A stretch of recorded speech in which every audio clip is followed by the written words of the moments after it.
Hello everyone and welcome to your own channel Keshav Jha kings lab. तो आज हम लोग करने वाले हैं कंज्यूमर प्रोटेक्शन का पार्ट 3।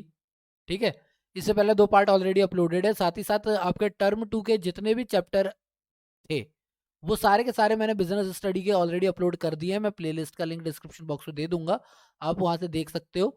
ठीक है, और जिन बच्चों को हिंदी मीडियम में चाहिए कि नोट्स भी हमारे पास हिंदी मीडियम में ही चाहिए, क्योंकि वैसे तो मैं इंग्लिश और हिंदी दोनों में ही समझाता हूँ, पर अगर आपको नोट्स भी हिंदी मीडियम में चाहिए तो उनके लिए भी एक सेपरेट प्लेलिस्ट बनी हुई है, आप वहाँ से देख सकते हैं। ठीक है, वैसे तो आप लोगों को पता ही है कि मैं सपोर्ट मटेरियल से पढ़ा रहा हूँ दिल्ली गवर्नमेंट की, लेकिन अगर आपके पास सपोर्ट मटेरियल अवेलेबल नहीं है तो इस पीडीएफ का लिंक भी मैं डिस्क्रिप्शन बॉक्स में दे दूंगा, आप वहाँ से डाउनलोड कर सकते हैं। तो चलिए फिर बिना किसी देरी के स्टार्ट करते हैं हमारा पार्ट।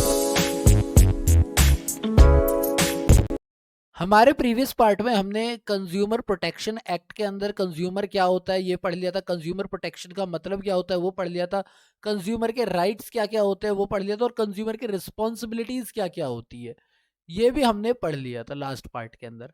आज हम लोगों को पढ़ना है द सैलिएंट फीचर। ये साइलेंट नहीं है, सैलिएंट है, यानी सैलिएंट का मतलब होता है मेन, मुख्य। The salient feature and provision of consumer protection act, यानी कंज्यूमर प्रोटेक्शन के मेन फीचर्स या मेन प्रोविजंस क्या है। तो सबसे पहली चीज जो हमें पढ़नी है कि भैया फाइल कौन कर सकता है कंप्लेन। ठीक है, कंज्यूमर प्रोटेक्शन के अंदर हम लोग कंप्लेन फाइल कर सकते हैं, लेकिन कौन है जो फाइल कंप्लेन कर सकता है एज पर 1986? किसको हम कह सकते हैं कि हाँ भाई आप फाइल कंप्लेन कर सकते हो? तो जरा यहाँ पे देखते हैं। A complain before the appropriate consumer forum can be made by, यानी कौन कौन कर सकता है, जरा इसके बारे में पढ़ लेते हैं। सबसे पहली बात, कोई कंज्यूमर हो वो आराम से कंप्लेन फाइल कर सकता है, ऐसा कुछ नहीं कि वो नहीं कर सकता, एनी कंज्यूमर। सेकंड, कभी कभार ऐसा होता है कि नहीं, कंज्यूमर नहीं करता, एक रजिस्टर्ड कंज्यूमर एसोसिएशन होगा जो एक खास तरीके का प्रोडक्ट वगैरह लेते होंगे, तो कंज्यूमर एसोसिएशन पूरा का पूरा कर सकता है, कोई सभी कंज्यूमर एसोसिएशन। कंज्यूमर फोरम में सेंट्रल और स्टेट गवर्नमेंट भी अपना केस फाइल कंप्लेन कर सकती है, अपनी कंप्लेन फाइल कर सकती है। कभी कभार ऐसा भी होता है कि बहुत सारे कंज्यूमर हैं, उनको एक ही प्रॉब्लम आ रही है, तो एक या एक से ज्यादा कंज्यूमर मिल करके सबके लिए भी केस फाइल कर सकते हैं। इसका तो बेस्ट एग्जांपल है, आप लोगों ने ओ माई गॉड मूवी देखी होगी। ठीक है, उसके अंदर परेश रावल जो होते हैं वो सारे लोगों का, जिसका भी इंश्योरेंस कंपनी का होता है कंप्लेन, सबका केस वही लड़ रहे होते हैं। तो एक इंसान फाइल कर सकता है बहुत सारे लोगों की कंप्लेन को भी। ठीक है, और अगर ऐसा है कि कभी कभार क्या होता है कि किसी सामान की वजह से या किसी के डिफॉल्ट की वजह से कोई इंसान मर गया है, तो वो जो डिजीज कंज्यूमर है, जो कंज्यूमर मर गया है, उसका जो लीगल हेयर होगा, जो कानूनी तौर पे उसका उत्तराधिकारी होगा या रिप्रेजेंटेटिव होगा, वो भी कंप्लेन फाइल कर सकता है। ठीक है, तो ये पांचों कैटेगरी है कि कंप्लेन कौन फाइल कर सकता है। चलो ठीक है, ये बात समझ में आ गई कि कंप्लेन कौन फाइल कर सकता है, लेकिन हम किसके खिलाफ कर सकते हैं? अगेंस्ट हुम can a complain be filled, यानी कि किसके खिलाफ आप कंप्लेन डाल सकते हो।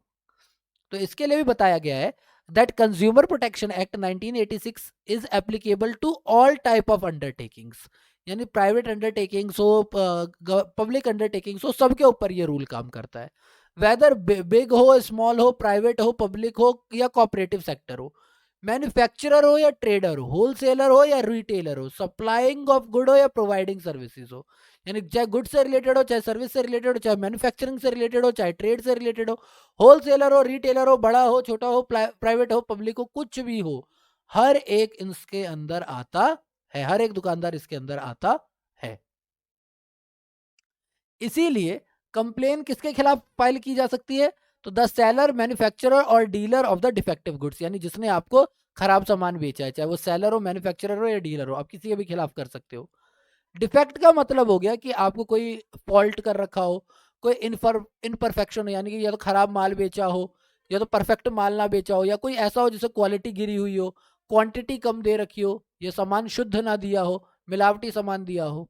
तो उस ऐसा अगर कोई भी सामान आपको बेचता है तो आप उसके खिलाफ क्या कर सकते हो? कंप्लेन कर सकते हो। ठीक है, सेकंड, अगर सर्विस प्रोवाइडर की बात करते हैं, तो अगर सर्विस प्रोवाइडर ने जो आपसे वादा किया है उसमें वो कहीं से भी डेफिशिएंट रह जाता है, कहीं से भी वो कमी रखता है, तो उसमें क्या होगा? आप कंप्लेन कर सकते हो। अब डेफिशिएंसी का मतलब क्या है? कि उसने काम अच्छे से ना किया हो, कम किया हो, ढंग से क्वालिटी खराब करके किया हो, उसके काम का तरीका आपको पसंद ना आए, परफॉर्मेंस आपको पसंद ना आए, तो आप उसके खिलाफ कंप्लेन कर सकते हो। ठीक है, ये बात हो गई कंप्लेन कौन कर सकता है, किसके लिए कर सकते हैं, कहाँ करोगे, वेयर? करोगे कहाँ पर? तो इसके लिए आती है हमारी रिड्रेसल एजेंसीज, यानी रिड्रेसल एजेंसीज में आप कर सकते हो अंडर कंज्यूमर प्रोटेक्शन एक्ट 1986, कॉपरा 1986 के अंदर हमें दे रखी है, 3 तरह की दे रखी है, जरा इसको हम पढ़ लेते हैं। अगर आपका जो डिस्प्यूट है, आपकी जो कंप्लेन है वो 20 लाख तक की है, 0 रुपए से लेकर के 20 लाख तक की है, तो आप डिस्ट्रिक्ट फोरम में डायरेक्ट अपील कर सकते हो। ठीक है, अगर आपको डिस्ट्रिक्ट फोरम का फैसला मंजूर है तो ठीक है, अदरवाइज आप केस को आगे भेज सकते हो। लेकिन अगर आपका जो पैसा है वही 20 लाख से 1 करोड़ के बीच का है, तो आप डायरेक्ट कहाँ करोगे? स्टेट गवर्नमेंट के पास। फिर आप यहाँ आओगे ही नहीं, सीधा स्टेट कमीशन के पास जाओगे। अगर 20 लाख के ऊपर की रकम है तो सीधा स्टेट कमीशन के पास, और अगर 1 करोड़ से ऊपर की है तो सीधा आओगे नेशनल कमीशन के पास। वरना ये तो है ही कि अगर यहाँ पे फैसला पसंद नहीं आया तो यहाँ चले जाओ, और यहाँ पे फैसला पसंद नहीं आया तो यहाँ पे चले जाओ। ये तो एक अलग ही चीज़ चल रही है। पर ये है कि अगर 20 लाख तक का है तो डायरेक्ट आप कहाँ आओ? डिस्ट्रिक्ट फोरम में। 20 लाख से 1 करोड़ है तो डायरेक्ट स्टेट कमीशन में, अदरवाइज नेशनल कमीशन में। ठीक है,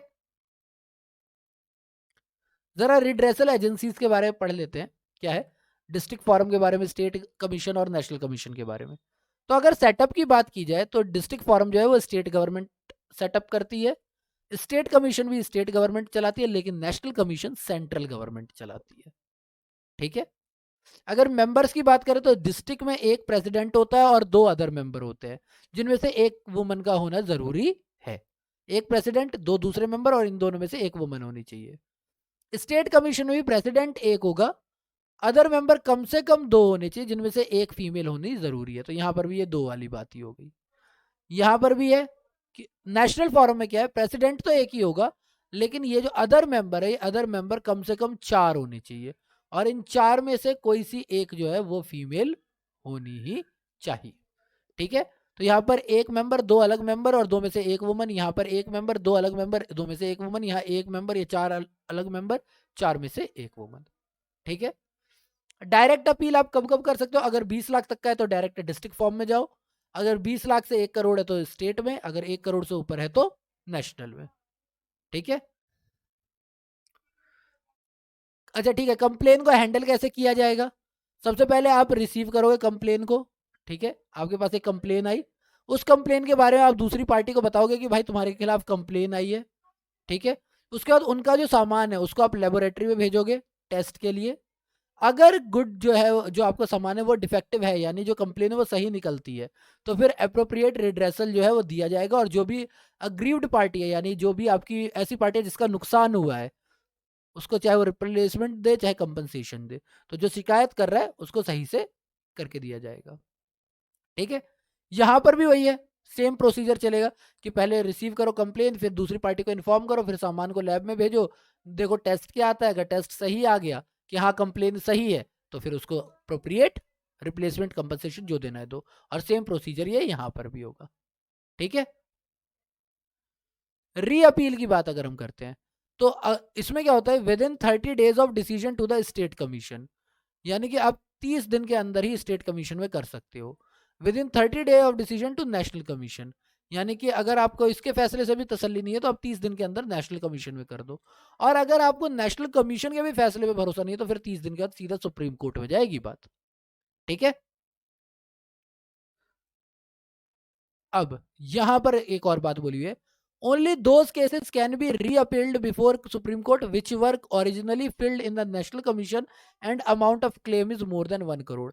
तो यानी कि अगर 1 करोड़ या उससे ऊपर की बात हो रही है तो ही आप सुप्रीम कोर्ट की बात कर सकते हो। ठीक है, अदरवाइज नेशनल कमीशन जो है उसका फैसला जो है वही फाइनल फैसला मान लिया जाएगा।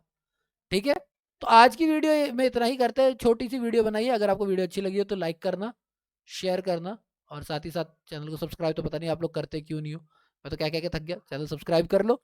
बाकी आपके पास मेरे लिए कोई एडवाइस है, कोई कंप्लेन है, कोई भी शिकायत है, या कोई आपकी सजेशन है, तो प्लीज़ कमेंट बॉक्स में मुझे बताओ, और अगर वीडियो अच्छी लग रही है तो वो भी मुझे कमेंट करके बताओ, मुझे काफ़ी अच्छा लगेगा जान करके। ठीक है, क्लियर? थोड़ा कमेंट करके बताओ ताकि मेरे को वीडियो अच्छी लगे बनाने में, मेरे को मेरा भी दिल खुश हो।